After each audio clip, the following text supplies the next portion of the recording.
bem-vindos ao Cidade Educa. Meu nome é Juliana Bernardini Franceschini e minha convidada de hoje é a professora doutora Valneide Aspiroz, coordenadora da Comissão Permanente de Seleção da Universidade de Caxias do Sul. Bem-vinda, Prof. Val. Obrigada pelo convite. É com obrigada muita alegria a todos. Obrigado. Que eu a recebo hoje aqui no Alegria recíproca. Obrigado. Então, a universidade faz parte de um projeto de vida, né, Val? E é a realização de um sonho de muitas pessoas. A escolha da profissão não é fácil, não é, principalmente para o jovem, né? Não é uma escolha fácil. Como é que a universidade pode ajudar nessa escolha? Eu tenho a impressão, Júlia, que nós temos de fazer uma retrospectiva ao ano de 2019, quando nós nos damos conta de que os nossos processos seletivos, como vinham acontecendo, eles não davam mais conta daquilo que era a realidade da nossa comunidade. É muito interessante pensar que eu costumo, e fiz uma fala em mais de uma oportunidade, uma espécie de uma metáfora de um castelo. Imaginar que a universidade é um castelo do século XVII, do século XVIII, com uma ponte levadiça que se abria apenas 2 vezes ao ano, no vestibular de inverno e no vestibular de verão. Quem estivesse por ali atravessava essa ponte, já com a sua escolha feita, ingressava, e não só a UFRGS, mas como todas as demais universidades brasileiras, de tradição secular, todas elas procediam dessa mesma maneira. O que nós percebemos que está relacionado justamente à tomada de decisão. Então, um candidato que não pudesse, ou não estivesse decidido a fazer o seu vestibular em novembro, ele só poderia ingressar no ensino superior em agosto do ano seguinte, porque essa ponte não voltaria a abrir-se para ele. Então, foi aí que nasceu, dentro dessa perspectiva, estudar o que é o processo seletivo em fluxo contínuo. Oferecer mais oportunidades ao longo do ano. Então, o ano acadêmico deixa de estar atrelado ao ano civil, ele é contínuo, para dar tempo justamente de o estudante tomar essa decisão. Se ele termina o ensino médio em dezembro e ele ainda não sabe, ok, não faz o vestibular ali, porque você terá uma outra oportunidade. Então, é respeitar também os tempos dos sujeitos, permitir que eles tomem as decisões e ingressar em qualquer tempo. Mas isso também implicou numa enorme adaptação em todas as estruturas. Porque não basta você dizer, eu abro a minha ponte para você ingressar, e você chegar e bater com o nariz na porta porque eu não tenho nenhuma disciplina para oferecer, eu não tenho condições financeiras, não tenho facilidades. Então tudo isso precisou ser ajustado também para dar conta desse cenário. Então eu estou convencida de que 2019 foi um divisor de águas no entendimento o que uma universidade, que é comunitária na sua constituição, o que ela pode fazer para contribuir com esse estudante que tem um mundo à sua disposição, mas que hesita na hora de tomar essa decisão, porque ele é muito jovem e porque há múltiplas possibilidades. Eu acho que essa é bem a perspectiva que nós temos que considerar. Isso. A universidade oferece mais de 170 cursos, né? Então, realmente a opção que ele tem é muito grande e as edições do vestibular realmente se flexibilizaram e acompanharam toda essa demanda da modernidade, né? Por que os candidatos ingressam na universidade em abril, por exemplo, ou em setembro? Vocês chegaram a fazer algum levantamento, algum questionamento? Foi muito importante. E eu te digo de novo, eu volto a 2019, porque nós passamos a oferecer, porque nós detectamos 2 grupos de estudantes. Um deles não era oriundo do ensino médio recente. Eram pessoas que tinham feito seus estudos e tinham feito outras escolhas. Casar-se, ter filhos, investir numa profissão, num negócio próprio, empreender. E o ensino superior ficou como relegado a um segundo plano. Então essas pessoas tinham o desejo de ingressar. Muitas já tinham, inclusive, feito o vestibular conosco, ou tinham feito provas do Enem, e estavam sem a possibilidade, por falta mesmo de oportunidade e de prioridade. Então, para essas pessoas não havia necessidade de colocá-los novamente para a realização de uma prova. Aí foi criado o programa de aproveitamento de notas, ou do Enem, ou de vestibulares anteriores já conosco. Então, esse processo, desde o ano passado, ele é semanal. O candidato pode ingressar todas as semanas. E havia esse outro contingente de estudantes mais jovens, recém-concluído o ensino médio, e nós fizemos uma investigação muito séria no ano passado para entender que fenômeno era esse. Os pais vinham acompanhá-los, é como se fossem os nossos tradicionais vestibulares anteriores, de domingo. Só que esses eram durante a semana, eram acompanhados do pai, dos filhos, dos padrinhos. Era a decisão tardia. Então, o que nós temos que também proporcionar um maior esclarecimento a respeito de o que é esses mais de 70 possibilidades de curso de ingresso. Não há necessidade de o sujeito estudar só em Caxias, a nossa realidade multicamp também, e a dificuldade de escolher um curso que eles terão de fazer ao longo da vida. Isso é o mais impactante. E o terceiro elemento era o cansaço. Os pais relatavam um cansaço do estudante que terminava o terceiro ano do ensino médio exaurido e ele precisava de tempo para si, para viver. Então a entrada na universidade, ela teria que acontecer depois. Por isso, em março não quero. Abril, maio, ou eu tomo como se fosse um semestre sabático e posso pensar, eu vou ingressar em setembro. Hoje eu fiquei sabendo, eu tenho mais 2 alunos novos para a semana que vem, matriculados hoje de manhã. Sim. Então, eles continuam fazendo esses ingressos de uma maneira sistemática, não há dúvida. Muito bem. Professora Val, o que é necessário para colocar uma edição de vestibular em cena, funcionando? Meu Deus, professora, essa é uma pergunta difícil. Mas vamos lá. Nós temos agora que diversificar essas ações. Porque os vestibulares, como nós tínhamos e fazíamos tradicionalmente, eles não estão acontecendo. De forma presencial, reunindo 10 mil estudantes. Quando nós tínhamos esse formato, isso implicava em 1.000 pessoas trabalhando nos bastidores. Nós temos desde a grande equipe que produz as provas, que nós não revelamos, que são sigilosos. Nós temos os professores que corrigem redações, com oficinas e preparação, fiscais de sala, representantes dos blocos, limpeza, fiscalização, segurança, TI, gráfica, enfim, é um mundo que move em torno de 1.000 pessoas. Mas veja, quando eu digo do ano passado, na mudança para essa flexibilização nos processos, ninguém imaginava que fosse acontecer o que houve em 2020. Se o ano passado isso tudo aconteceu, nós agora tivemos de, numa velocidade incrível, em tempo recorde, modificar novamente, aproveitar esse background que tínhamos do ano passado, para colocar em cena agora como é que eu faço essas provas mensais de forma presencial. Não dá mais.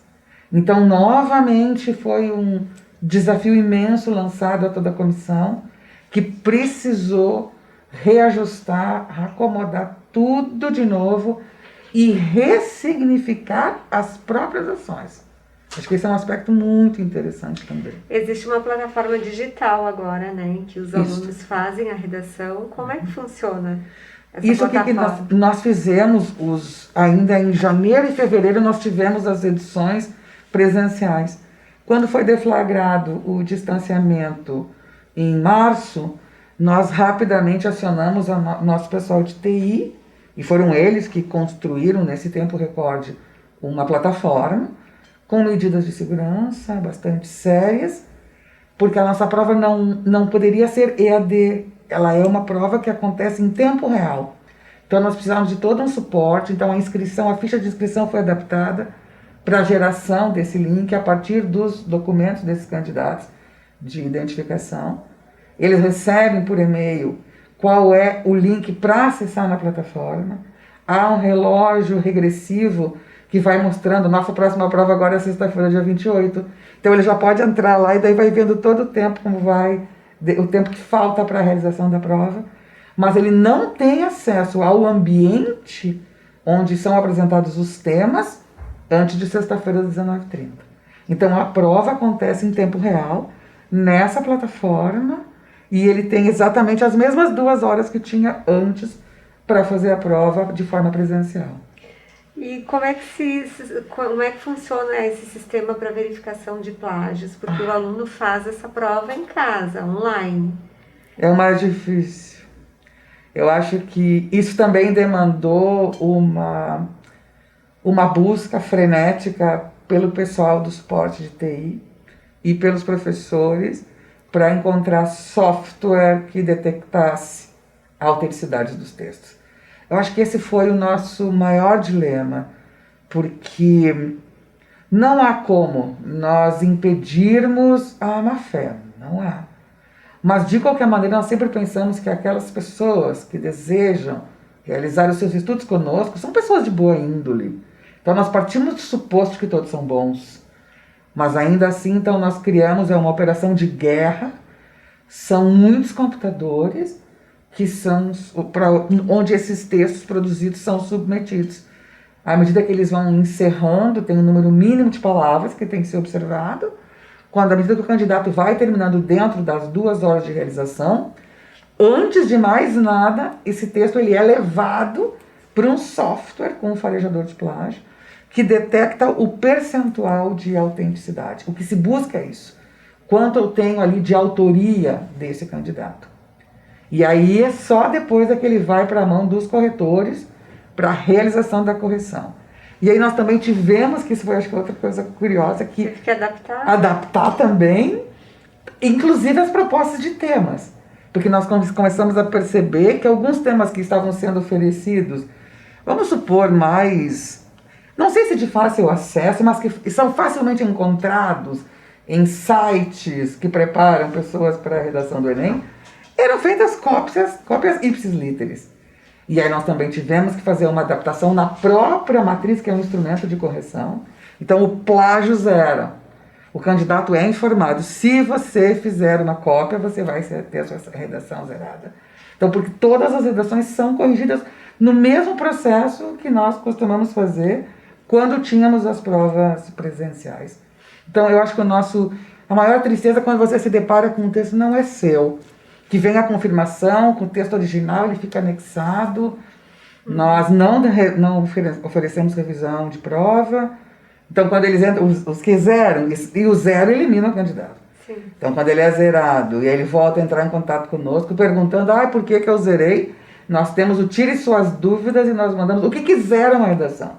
São as mesmas razões que de antes com o acréscimo do plágio. Fuga de tema, ou seja, resolver escrever sobre alguma coisa que não foi perguntado. Fuga de gênero, não fazer uma dissertação argumentativa. E o terceiro elemento agora é o plágio, que é o que zera também. Esse é um sofrimento, isso dói muito. Esse processo de correção, quando nós nos deparamos com um texto sem autoria, é muito triste. Muito triste. E então, o que se espera de um candidato que vai fazer uma redação na Universidade de Caxias do Sul? Que se inscreve para o vestibular e que se submete a essa modalidade online? Eu acho que a primeira coisa que nós temos que dizer é o que você procura na instituição.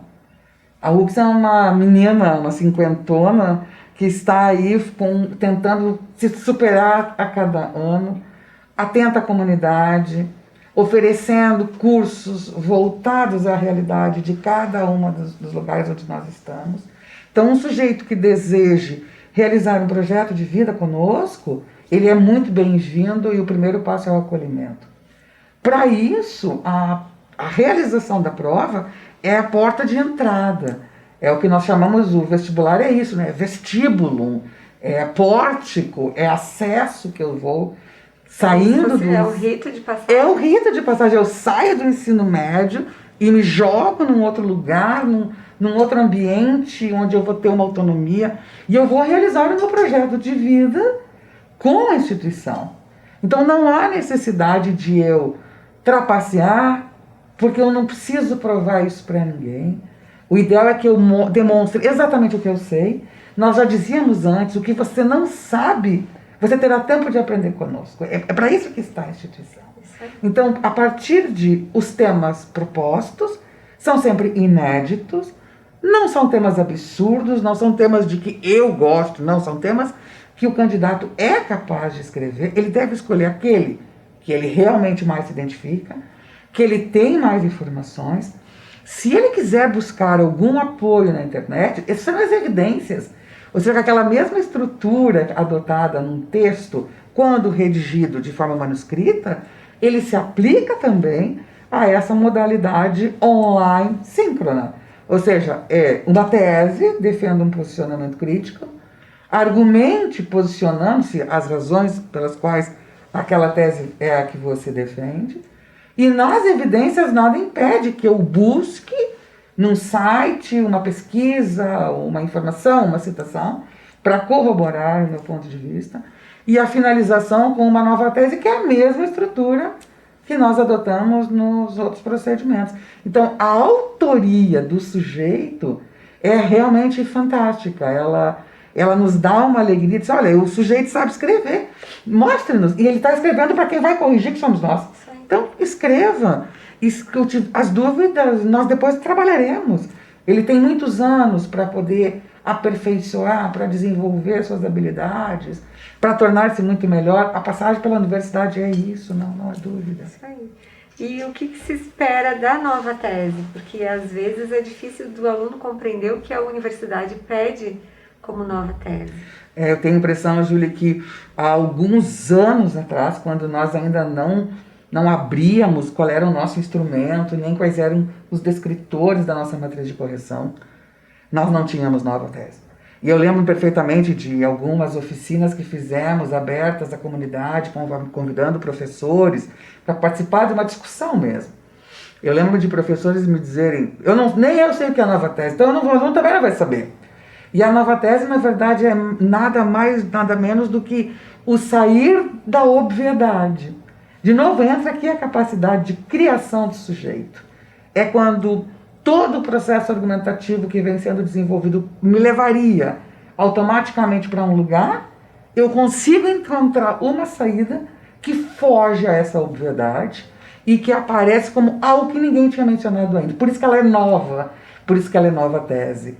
E cada vez mais eu tenho a impressão de que isso também é um grande elogio aos professores de português, como você que sei que trabalha com tanta dedicação.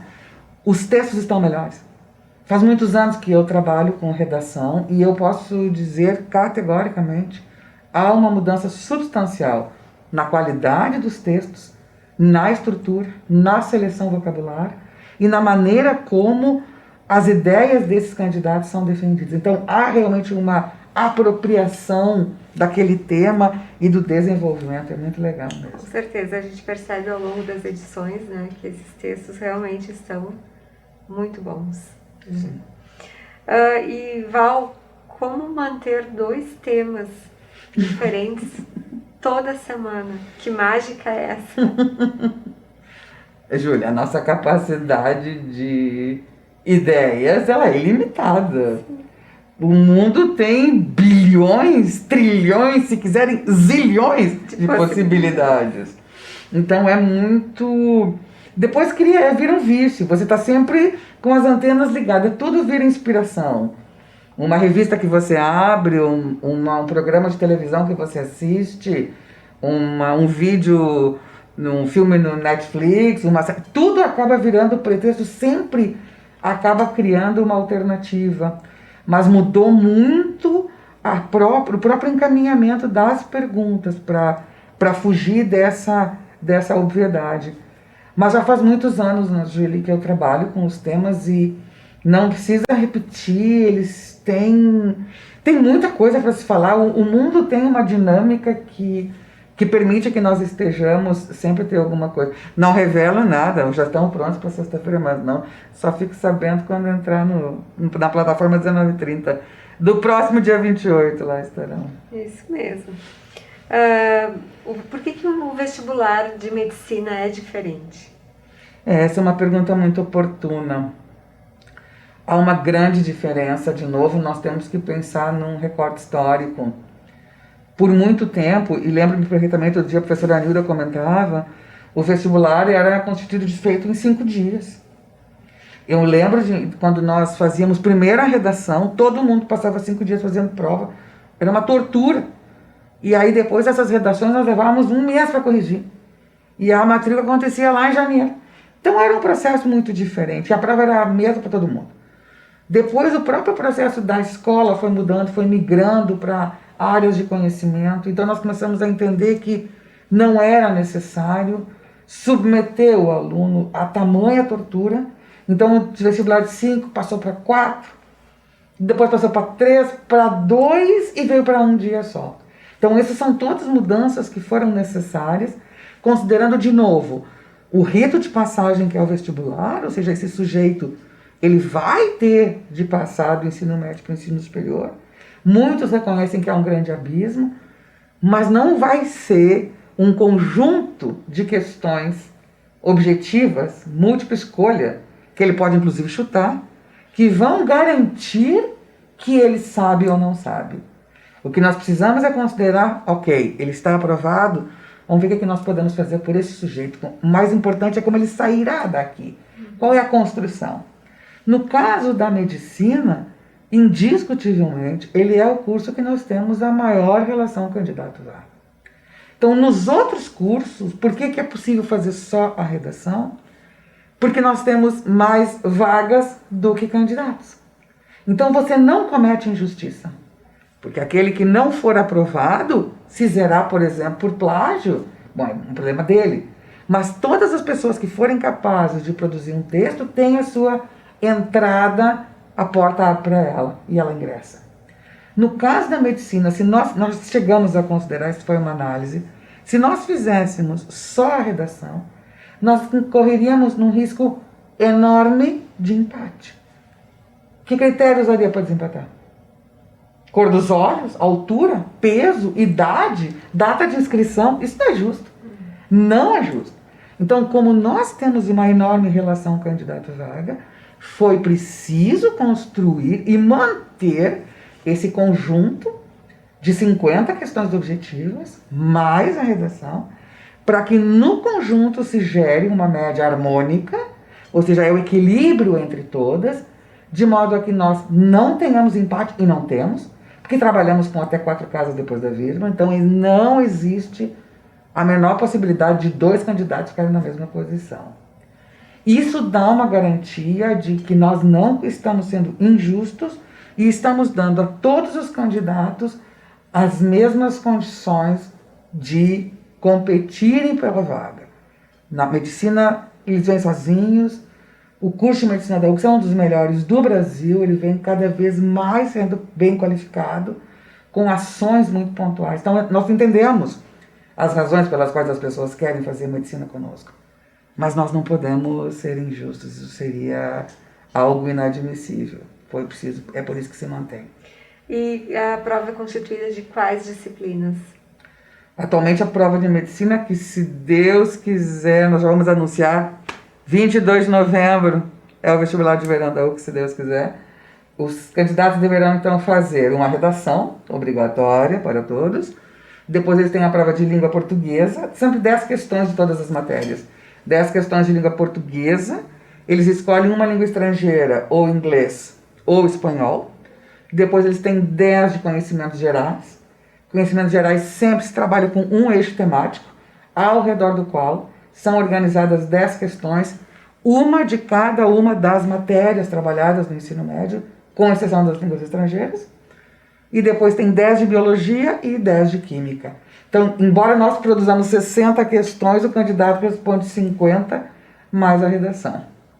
Então, agora o nosso vestibular de verão já está publicado. Mentira, vai para o ar dia 1º de setembro. Estará publicado a partir do dia 1º o novo edital com data para 22 de novembro. É um domingo à tarde, né? O vestibular de verão, tradicionalmente, ele é à tarde, que também foi uma outra mudança, porque antes ele acontecia de manhã E aí nós tínhamos alguma dificuldade com as pessoas que vêm de fora, então ele passou para essa editagem a partir da 1h30 da tarde, até as 6h30. Muito bem. 5 horas de provas. E nesta última edição foi necessário usar a nota do Enem em função da pandemia, né? Foi outro sofrimento. Esse ano nós estamos vivendo aos golpes e às surpresas e ao impacto do que a pandemia causou a todos nós. Nós fomos até o último momento tentando encontrar uma alternativa. Porque eu acho que é muito importante, Júlia, que nós comentemos também que a nossa tradição é receber. Sim. Nós adoramos, nós somos excelentes anfitriões, nós adoramos o campus cheio. O domingo todo ele repleto de pessoas, familiares. É uma alegria. É uma alegria. É um evento, ele é um evento não que extrapola o ambiente acadêmico, ele é familiar, ele é muito afetivo, ele é rodeado de muita atenção. Mas nós estávamos numa situação em que os decretos impediam qualquer aproximação. Não havia como nós unirmos, juntarmos 10 mil pessoas no campus. Não haveria transporte. Como é que você faz com os candidatos que vêm de outras cidades, de ônibus, caravanas? Você recebe candidatos de todo o Brasil, né? De todo o Brasil. E muitos vêm de ônibus. Eles lotam, eles fretam ônibus e vêm de ônibus. São excursões. É uma coisa realmente... Por isso que são 1.000 pessoas envolvidas para colocar tudo isso de pé, criar a estrutura. Como é que você separa essas pessoas? Como é que você as deixa no mesmo ambiente? Nas salas de aula, ok, nós temos espaço suficiente para distribuir todos os candidatos em diferentes blocos, mas quem é que garante? Seria uma coisa pôr em risco a vida das pessoas. Nós passamos quase 2 meses discutindo em nível de reitoria, tentando encontrar qual seria a melhor alternativa, suspender e não fazer, deixar todo mundo entrar só no verão. Mas a pressão foi muito grande, nós começamos a receber demandas, qual vai ser a data, o que vocês vão fazer. E nenhuma instituição tomava decisão, porque não é uma decisão fácil. E aí nós decidimos, e penso que foi acertadamente, foi uma atitude de exceção, num regime de exceção. Então, excepcionalmente, nós vimos que a melhor alternativa para garantir o ingresso dos candidatos que já estão fazendo aula, já estão todos em aula, os 50 novos estudantes de medicina, era utilizando a nota do Enem dos últimos 3 anos, de novo, criando ainda o que nós chamamos de um critério de identificação social, que todos aqueles estudantes que eram da região de abrangência da UX tinham uma pontuação a mais, valorizando a nossa região, ou seja, fazendo jus à universidade comunitária que a UX é, mas nós tivemos candidatos do Brasil inteiro, de praticamente todos os estados se inscreveram. Porque justamente dada essa consolidada formação que o curso de medicina proporciona, então as pessoas sabem. O que tem como marca a excelência e as pessoas reconhecem, né? Acre, Amazonas, Roraima, Bahia, Espírito Santo, Rio de Janeiro, São Paulo, Distrito Federal, Paraná, Santa Catarina e de todo o Rio Grande do Sul, nós tínhamos candidato a todos esses lugares. Incrível. E não foi algo difícil, como nós também temíamos que pudesse ser o processo de matrícula. Então nós dissemos em várias oportunidades, compreendam, essa é uma situação pontual, isso vai acontecer agora em julho, mas o nosso desejo é realmente em novembro fazer o vestibular de verão, presencial. Muito bem, dia 22. 22 de novembro, se Deus quiser. Mas também nós temos de pensar que pode ser que não dê. Sim. Que é preciso ter uma alternativa, um plano B, para o caso, não é querer ser pessimista em absoluto, mas nós não podemos deixar as pessoas, olha, se não fizer, para pensar no dia 21, se não dá para reunir todo mundo no dia 22.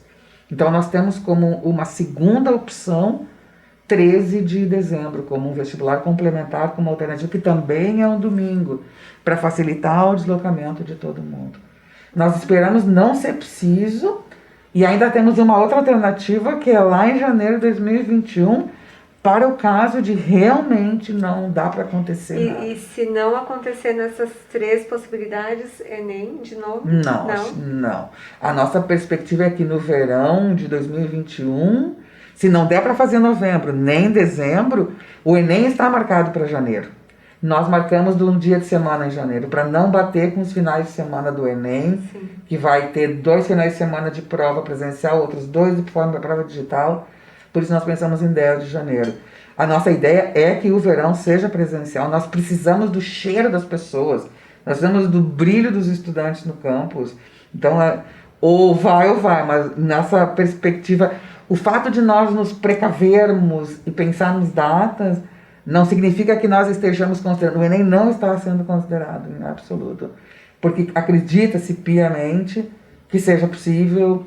O cenário já vem mostrando, de alguma maneira, um estacionamento nesse platô, então é bem provável que nós tenhamos um cenário diferente e nós torcemos para isso.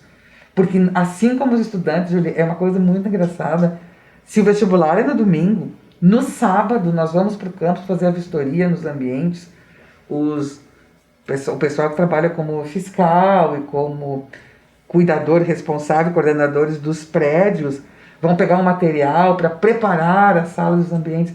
Nós vamos identificar, os guardas estão pondo os cordões de isolamento, vai dando uma emoção. Nós vamos ficando com uma mesma ansiedade, muito parecida com a dos estudantes.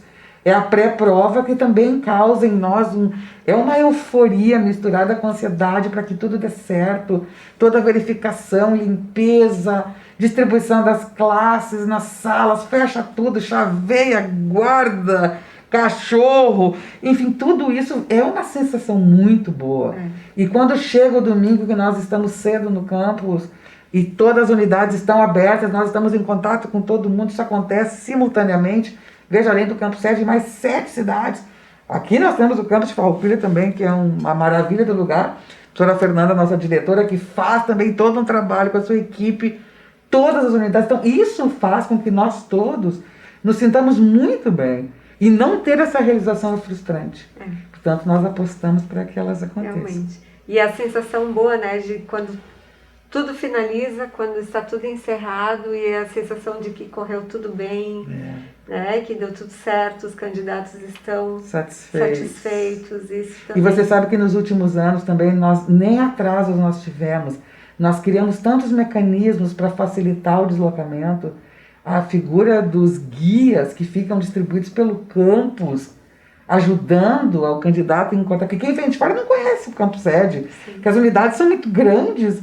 Então esse pessoal que fica, que não espera o candidato me perguntar, vai até lá, qual é o seu local de prova, e ajuda. Isso tudo fez com que nos últimos, desde a criação da figura dos guias, que eles ficam em células, nós chamamos de células distribuídas em pontos chaves da entrada das unidades, nós acho que uns 4 anos que nós não temos nenhum atraso. Então nenhum candidato que se inscreveu, que esperou quando nós tínhamos aquelas únicas 2 edições, pense, dá com o nariz na porta que fechou o tempo do horário. Para finalizarmos, Val, os candidatos que ainda não concluíram o ensino médio e que têm o desejo de fazer a prova. Eles estão fazendo, nós conseguimos que eles se identifiquem, eles são treineiros, eles estão aí. E o que nós fizemos, a professora Nilda anunciou na semana passada, na live, numa das lives, que nós tivemos a Feira Digital de Profissões. E uma das alternativas para quem está no ensino médio é poder começar a participar da vida acadêmica se assim o desejar. Então, se ele já está decidido qual é o curso, ele pode participar de algumas disciplinas e ir lá assistir como é que o professor está fazendo na disciplina X ou Y. Ele pode participar de um curso de extensão, isso tudo gratuito. Nós temos, assim, mais do que nunca, liderança e empreendedorismo, são marcas registradas da nossa região de abrangência. Então, pensa num candidato que ainda está no 3º ano do ensino médio, mas já fez vestibular conosco, já foi aprovado, mas ele não pode estudar agora. Mas ele pode começar a entender essa vivência no campus, esse gostinho que é muito bom, participando de algumas dessas alternativas. E há outras ofertas que nossa professora Nilda chama de drops, que seria a possibilidade, por exemplo, de ele participar do UX Carreiras ou UX Oportunidades, que é um setor que ajuda esse estudante a se organizar na busca de estágios, trabalho. É uma espécie de um berço de cultivo de talentos, em que as empresas que necessitam de profissionais podem vir buscar na UX, e esses futuros estudantes também.